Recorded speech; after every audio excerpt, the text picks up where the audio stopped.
প্রথম দিনেই বিদেশ বিভুঁইয়ে পাড়ি দিয়ে ওয়ালেট হারালাম। তোমরা যদি এরকম মিস্টেক অ্যাভয়েড করতে চাও তাহলে এই রিলটা সাবধানে দেখো।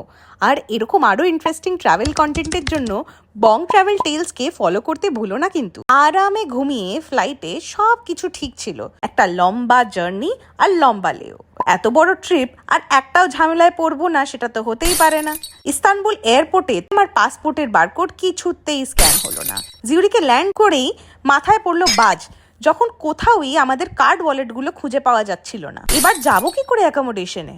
অনেক খোঁজাখুঁজির পর আর লস্ট অ্যান্ড ফাউন্ড সেকশনে 4বার করে চক্কর কাটার পর যখন বুঝলাম যে এখান থেকে কোনো হেল্প মিলবে না, কোনো রকমে আমরা ব্যাগ খুলে খোঁজার চেষ্টা করলাম যে যদি কিছু পাওয়া যায়। তাকে অনেক কষ্টে একটা স্পেয়ার ওয়ালেট থেকে একটি কার্ড বেরোলো আর সেটা দিয়েই আমরা আমাদের গন্তব্যস্থানে পৌঁছালাম।